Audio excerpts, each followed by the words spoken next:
My wife declared, "This trip is not up for discussion." Then she posted photos with her young lover. When she returned home without money, her cards were frozen, and I had already filed for separation. After 12 years of marriage in our perfect private community in Guadalajara, I should have seen this coming from miles away. But somehow Sandra's announcement hit me like a freight train full of designer luggage and entitled person expectations. It was a Thursday night in March, and I was sitting at our granite kitchen island reviewing code on my laptop, while she browsed her phone with that particular intensity that usually meant some trouble was brewing, when she suddenly looked up and declared, "Francisco, I need to tell you something important. I am going on a girls' trip to Miami with Vanessa next week, and, before you say anything, this is not up for discussion." The way she said it, with that rehearsed calmness that meant she had been rehearsing this conversation in her head, immediately put me on edge, especially because Vanessa was her college roommate who had been divorced 3 times and spent most of her time posting inspirational quotes about living your truth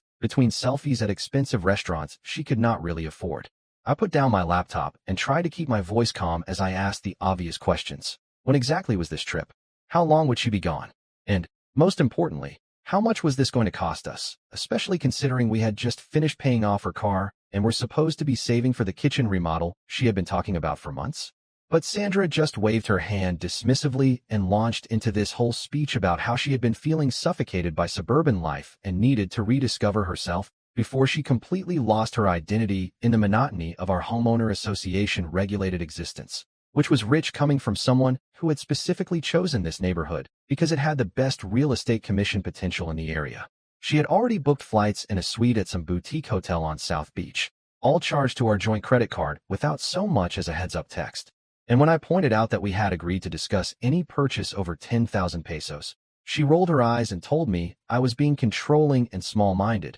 as if wanting to know about a 60,000 peso vacation was some kind of character flaw. The more I tried to voice my concerns about the timing and expense, the more defensive she got, until she finally stood up from her stool and gave me that look that meant the conversation was over, whether I liked it or not. "I am going on this trip whether you like it or not, Francisco. You are just going to have to deal with it like an adult," she said, her voice carrying that sharp edge that always appeared when she did not get her way immediately. What really bothered me was not just the financial aspect, although spending 60,000 without discussion was definitely not okay. It was the way she had clearly planned this whole thing behind my back and then presented it to me as a done deal, as if my opinion on our shared finances and her week-long absence was completely irrelevant to the decision-making process. Over the next few days, I watched her transform into someone I barely recognized, spending hours researching Miami restaurants and beach clubs, ordering new swimsuits and sundresses online with the same credit card, and constantly texting someone whose contact information appeared as just Sergio, with a camera emoji, which seemed odd for what was supposed to be a girls' trip with Vanessa. When I casually asked who Sergio was, she got that defensive tone again and explained that he was a photographer friend of Vanessa's who could show them around the city, which sounded reasonable enough, until I noticed she was texting him at all hours of the day and night, including when she thought I was asleep, the screen of her phone lighting up the dark bedroom with message after message that made her smile in ways I had not seen in months. The night before her departure, I found her in our walk-in closet packing her suitcase with clothes I had never seen her wear, designer bikinis that still had tags, expensive jewelry she normally saved for special occasions, and enough outfits for 2 weeks instead of the 5 days she had said the trip would last, all while humming some song I did not recognize and moving with an energy that suggested this was not just about escaping suburban monotony. It was about escaping me. The moment Sandra's Uber disappeared around the corner, I did what any software engineer does when faced with suspicious behavior. I started investigating. Within an hour of her departure, I had done a deep dive on this Sergio character, and I discovered he was not exactly the established photographer Sandra had described, but rather an aspiring model in his 20s whose Instagram was filled with shirtless gym selfies and captions about building his brand and living the Miami dream, which explained why Vanessa had connected with him, as she was always chasing younger guys who made her feel relevant again. The more I scrolled through his profile, the more obvious it became that this was not going to be the innocent girls' trip Sandra had portrayed. Sergio's recent post showed him at the exact same South Beach hotel where Sandra was staying, and his stories from the last few days were all about showing some beautiful ladies the real Miami, complete with champagne flutes and sunset beach photos that definitely did not scream professional photography services. But what really sealed the deal was when Julia, Sandra's younger sister, who worked as a nurse and had always been the more grounded of the two sisters, called that same night. explaining that her divorce had just been finalized and she needed a temporary place to stay while she figured out her next steps, as her ex-husband had kept the house and she could not afford Guadalajara rent on a single income. Francisco, I hate to ask this, but do you think there is any way I could stay in your guest room for a few weeks while I look for an apartment I can afford? She asked, her voice carrying that exhausted tone of someone who had been fighting legal battles for months. Sandra mentioned you guys never use that room anyway, and I promise I would help with utilities and stay out of your way. I just need a safe place to land for a while. The irony was not lost on me that while Sandra was off, discovering herself in Miami, her responsible sister was dealing with the real-world consequences of a failed marriage. And I suddenly realized that this situation was actually the perfect timing for what I was starting to formulate in my head. I told Julia she was absolutely welcome to stay as long as she needed, and that we should make it official with a temporary residency agreement, so she would have legal protection and proof of address, which she appreciated, as she had been worried about her legal status during the divorce proceedings. The next morning, I contacted our home insurance company and added Julia as a temporary resident.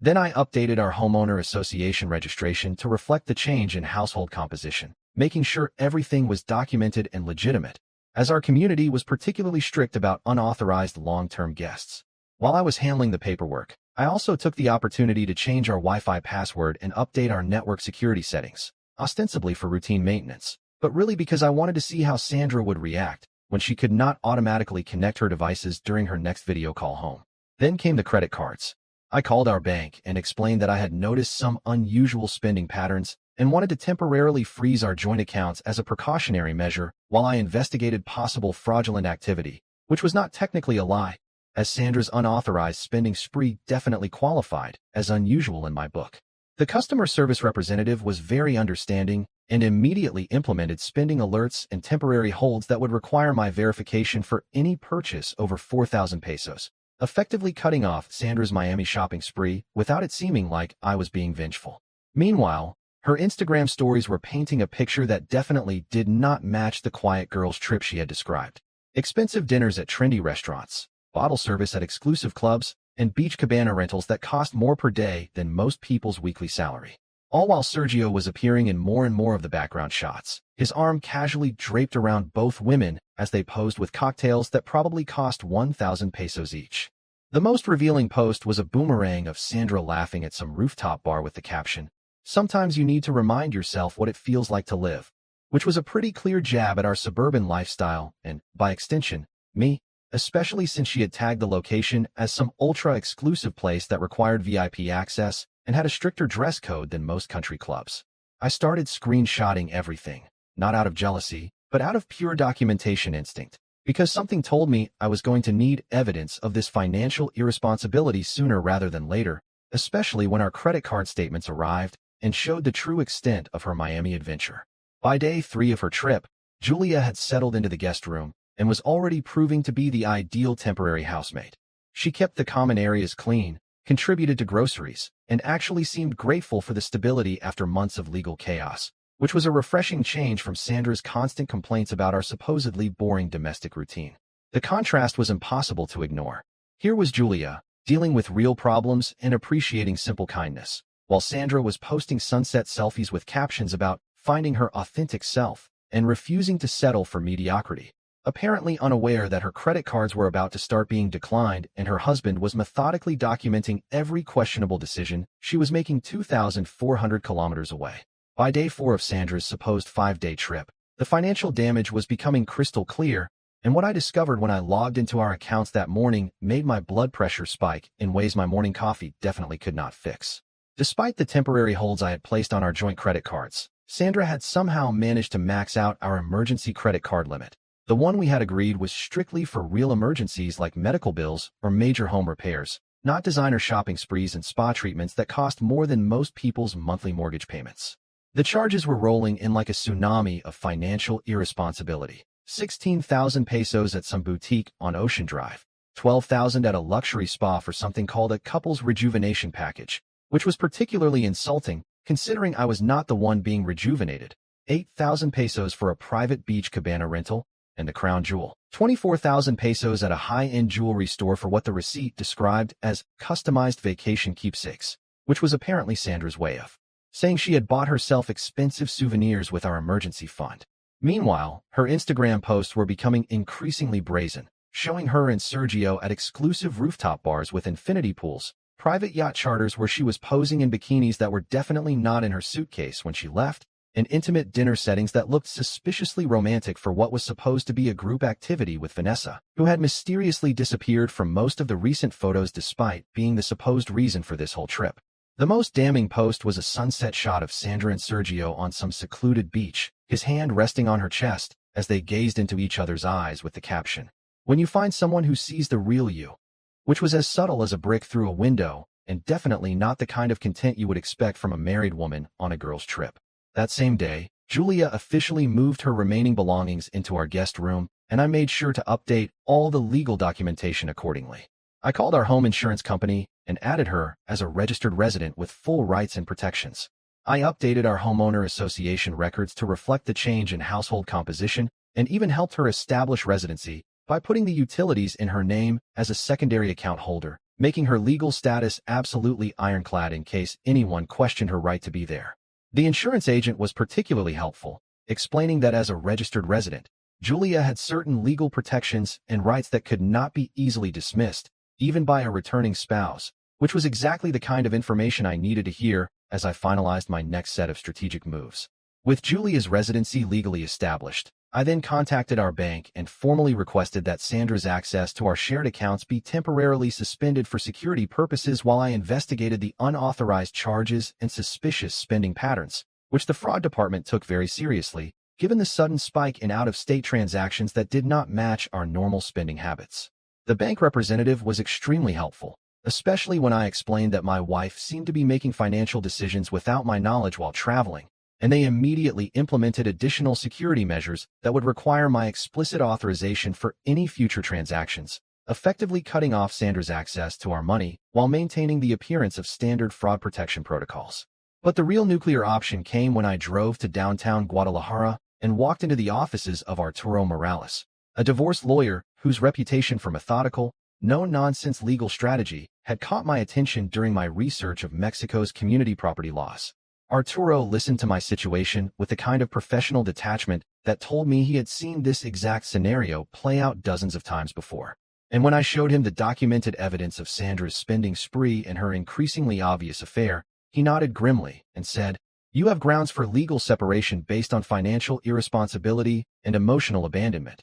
and the fact that she is documenting her own misconduct on social media is going to make this easier than most cases I handle." We spent 2 hours going over the paperwork for a legal separation that cited irreconcilable differences, financial irresponsibility, and abandonment of marital duties, with particular emphasis on her unauthorized use of emergency funds and her failure to maintain reasonable communication during her extended absence, all of which painted a picture of someone who had already checked out of the marriage emotionally and financially. The most satisfying part was when Arturo explained that under Mexican law, her current behavior could potentially impact any future division of property, especially if we could prove a pattern of financial recklessness and disregard for marital obligations, which her Miami spending spree and social media evidence would certainly support if this progressed to a full divorce proceeding. By the end of the week, even Sandra's friends were starting to notice the blatant absence of any couple content on her feeds, and the comments on her posts were becoming increasingly pointed. "Where is Francisco in all these vacation photos?" asked her friend Jennifer, while another friend commented, "Girl, this looks amazing, but should not your husband be enjoying Miami with you?" Which Sandra either completely ignored or answered with vague non-answers about how some people prefer to stay in their comfort zones. Not everyone is ready for adventure. Answers that only made her friends more curious about why her husband of 12 years was completely absent from what looked like the most exciting week of her life. The beginning of the end came at 2:47 in the afternoon of what should have been day 6 of Sandra's Miami adventure, when my phone buzzed with a text that simply said, "Francisco, call me now. Something is wrong with our cards," followed immediately by 3 missed calls and a series of increasingly frantic texts about declined transactions and frozen accounts, which suggested her vacation paradise had suddenly hit some very real financial turbulence. Apparently, she and Sergio had been enjoying a romantic lunch at some expensive waterfront restaurant when every single one of her credit cards was declined for a modest 4,000 peso meal, leading to what she described as the most humiliating experience of my life, as the restaurant staff and other diners watched her frantically call the bank, while Sergio awkwardly offered to cover the bill with his own maxed-out cards, which were also declined. I let her calls go to voicemail as I calmly finished updating Julia's residency paperwork, listening to each message escalate from confused to angry to desperately pleading. As Sandra realized she was essentially stranded in Miami with no financial resources and an aspiring influencer boyfriend who apparently had even worse credit than she thought. Her final voicemail was a masterpiece of entitled panic. "Francisco, I do not know what kind of game you are playing, but you need to fix this immediately. I am stuck here with no way to pay for anything, and Sergio cannot help because his cards are not working either. So you need to call the bank right now and fix this because I have a flight tomorrow and I cannot even pay for an Uber to the airport." The beautiful irony was that she had burned through our emergency fund so completely that she had triggered the bank's automatic fraud protection, which flagged her spending pattern as suspicious and froze everything pending verification from the primary account holder, namely, me, sitting comfortably in Guadalajara with no intention of authorizing any further Miami expenses. When she finally managed to book a last-minute flight using Vanessa's credit card, she sent a text saying she would be home 3 days early and expected a full explanation and immediate resolution to this banking error, completely oblivious to the fact that she was about to walk into a situation that would redefine her understanding of consequences. I spent Tuesday night making final preparations. Julia and I reviewed her legal residency documentation one more time. I printed fresh copies of all the bank statements showing Sandra's unauthorized spending, and I placed the separation papers Arturo had prepared in a manila envelope next to the front door, ready for what I knew would be the most satisfying conversation of my marriage. When Sandra's Uber pulled up on Wednesday night, I watched from the living room window as her face went through confusion, irritation, and finally alarm, when she noticed Julia's Honda Civic parked in her usual spot in our driveway. The car she had probably forgotten her sister even had, since Sandra was always complaining about having to slum it in vehicles that were not her luxury versus. She dragged her suitcase up our walkway with the aggressive determination of someone expecting immediate answers and complete capitulation. But when she reached for her house key and inserted it into what looked like our front door lock, nothing happened, because I had had the locks changed the day before, a perfectly reasonable security measure for a homeowner whose spouse has been exhibiting erratic and potentially compromising behavior while traveling with strangers. The knocking started almost immediately, followed by increasingly sharp demands that I open this door right now and explain what the hell was going on, which brought Julia to the front window with a concerned expression that quickly shifted to grim satisfaction when she realized the moment we had both been anticipating had finally arrived. I took my time walking to the door, envelope in hand, and spoke through the solid wood barrier with the calm professionalism I normally reserve for difficult client meetings. "Sandra, I cannot let you in right now because your residency status has changed, but I have some important documents that will explain everything."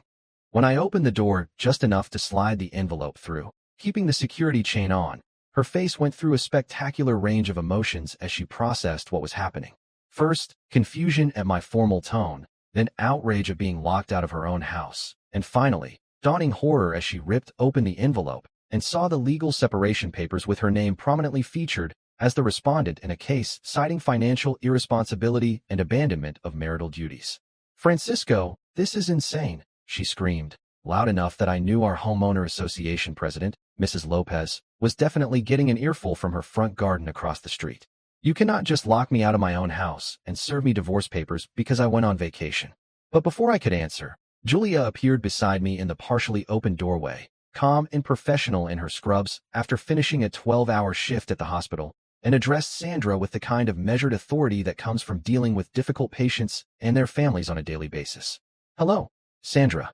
Julia said evenly. "I am a temporary legal resident here now, and according to Mexican law and our homeowner association rules, any change in household composition needs to be approved by the current residents, which means you will need to find alternative housing while your legal separation is processed." The look on Sandra's face was priceless, a mix of betrayal, disbelief, and a slowly dawning realization that her younger sister had somehow strategically outmaneuvered her while she was busy discovering herself in Miami with a penniless waiter. "This is my house," Sandra shrieked, waving the legal papers like they were contaminated evidence. "You cannot just move in and kick me out." But Julia just shrugged and replied, "Actually, according to these documents, it is Francisco's house you have been living in, and as a legal resident, I have every right to be here, whereas you currently have a restraining order that prevents you from entering without supervision." It was then that I finally spoke, my voice carrying all the satisfaction of a software engineer whose code had executed exactly as designed. Sandra, I have documented every unauthorized charge, every social media post, and every violation of our marital agreement for the past week. Your Miami affair with Sergio cost us over 160,000 pesos from our emergency funds, and your own Instagram account provides clear evidence of infidelity and abandonment. So this separation is not about me being controlling. It is about you facing the consequences of your decisions. Standing there on our front porch with her designer luggage and her fading Miami tan, looking between the legal papers in her hands and the sister who had legally replaced her in what used to be her home, Sandra finally discovered exactly what she had been looking for all along. Complete freedom from the boring suburban life and the controlling husband she had been complaining about for months, served with a side of legal documentation and financial accountability that her aspiring influencer boyfriend was definitely not equipped to handle.